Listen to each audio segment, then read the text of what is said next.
നമ്മൾ സംസാരിക്കുന്നത് India Namibia മത്സരത്തിന്റെ ആവേശകരമായ നിമിഷങ്ങളും വരാനിരിക്കുന്ന ഇന്ത്യ പാകിസ്ഥാൻ പോരാട്ടത്തിലെ തന്ത്രങ്ങളുമാണ്. ഡൽഹിയിൽ നടന്ന മത്സരത്തിൽ ഇന്ത്യ നമീബിയക്കെതിരെ 93 റൺസിന്റെ കൂറ്റൻ വിജയം നേടിയെങ്കിലും കളിയിലെ ചില നിമിഷങ്ങൾ നമ്മെ ചിന്തിപ്പിക്കുന്നവയാണ്. തുടക്കത്തിൽ വെടിക്കെട്ട് ബാറ്റിംഗ് കാഴ്ചവെച്ച ടീം ഇന്ത്യക്ക് അവസാന ഓവറുകളിൽ റൺസ് കണ്ടെത്താൻ പാടുപെടേണ്ടി വന്നു. ഇതിന് പിന്നിലെ കാരണങ്ങളും സ്പിന്നർമാരുടെ പ്രകടനവുമാണ് ഇന്നത്തെ പ്രധാന വിഷയം. മത്സരത്തിന്റെ തുടക്കത്തിൽ ഇന്ത്യയുടെ ബാറ്റിംഗ് അതിശക്തമായിരുന്നു. വെറും 41 പന്തിൽ ഇന്ത്യ 100 റൺസ് പിന്നിട്ടു.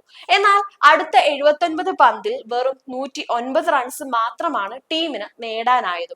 240-250 റൺസ് പ്രതീക്ഷിച്ചിരുന്നിടത്ത് ഇന്ത്യ 209 ഒതുങ്ങി. എങ്കിലും ഇഷാൻ കിഷന്റെ പ്രകടനം എടുത്തു പറയേണ്ടതാണ്. ലോകകപ്പ് പോലുള്ള വലിയ ടൂർണമെന്റുകളിൽ ടീമിന് ആവശ്യമുള്ള ആത്മവിശ്വാസം നൽകാൻ ഇഷാന്റെ ഈ ഇന്നിംഗ്സുകൾക്ക് സാധിക്കും.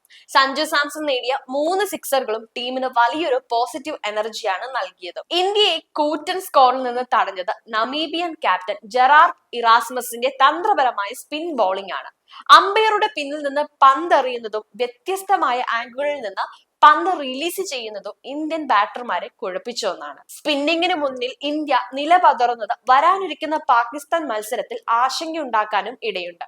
പാകിസ്ഥാൻ ടീമിൽ ഷാദബ് ഖാൻ, അബ്രാർ അഹമ്മദ്, മുഹമ്മദ് നവാസ് തുടങ്ങി 5ഓളം സ്പിന്നർമാർ ഉള്ളപ്പോൾ ഇന്ത്യക്ക് സ്പിന്നിനെ നേരിടാൻ പ്രത്യേക തയ്യാറെടുപ്പുകൾ ആവശ്യമായ ഒന്നാണ്. നിലവിൽ ക്രിക്കറ്റ് ലോകത്ത് ചർച്ചയാകുന്നത് ഉസ്മാൻ താരിഖിന്റെ ബോളിംഗ് ആക്ഷൻ ആണ്.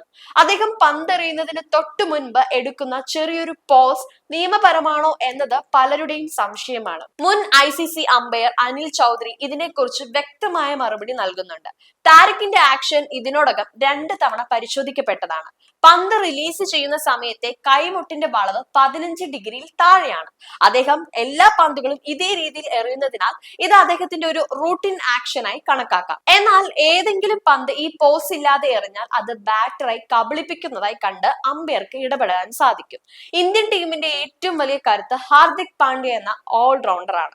ഹാർദിക് പാണ്ഡ്യ ഉള്ളത് കൊണ്ട് മാത്രമാണ് ഇന്ത്യക്ക് ഒരു അധിക സ്പിന്നറെ ടീമിൽ ഉൾപ്പെടുത്താൻ സാധിക്കുന്നത്. പുതിയ പന്തിലും മിഡിൽ ഓവറുകളിലും ഡെത്ത് ഓവറുകളിലും ഒരുപോലെ പന്തെറിയാൻ ഹാർദിക്കിന് സാധിക്കുന്നുമുണ്ട്. നമീബിയക്കെതിരെ അർഷദീപിന് പകരം ഹാർദിക്കാണ് ആദ്യ ഓവർ എറിഞ്ഞത് എന്നത് ശ്രദ്ധേയമാണ്. ബാറ്റിംഗിലും ഫീൽഡിംഗിലും ഹാർദിക്ക് നൽകുന്ന ബാലൻസ് ടീമിന് കൊളംബോയിലെ പിച്ചുകളിൽ വലിയ ഗുണം ചെയ്യും. കുൽദീപ് യാദവ് ടീമിലേക്ക് തിരിച്ചെത്തുന്നതോടെ ഇന്ത്യയുടെ സ്പിൻ നിര കൂടുതൽ ശക്തമാകാനും സാധ്യതയുണ്ട്. അടുത്തതായി ഇന്ത്യ കൊളംബോയിലേക്ക് തിരിക്കുകയാണ്. പാകിസ്ഥാനെതിരെയുള്ള മത്സരം ഇന്ത്യയെ സംബന്ധിച്ചിടത്തോളം അഭിമാനത്തിന്റെ പോരാട്ടം കൂടിയാണ്. പാകിസ്ഥാൻ ടീം അവരുടെ സ്ക്വാഡ് തെരഞ്ഞെടുത്തിരിക്കുന്നത് ലങ്കൻ സാഹചര്യങ്ങൾക്ക് അനുയോജ്യമായ രീതിയിലാണ്. സ്പിന്നിനെ അനുകൂലിക്കുന്ന കൊളംബോയിലെ വിക്കറ്റുകളിൽ സ്പിന്നർമാരുടെ പോരാട്ടം തന്നെയാകും കാണാൻ കഴിയുക. ഇന്ത്യ കടലോളം ശക്തനാണെങ്കിലും പാകിസ്ഥാന്റെ സ്പിൻ കരുത്തിനെ മറികടക്കാൻ കഠിനമായ പരിശീലനം ആവശ്യമായ ഒന്നാണ്.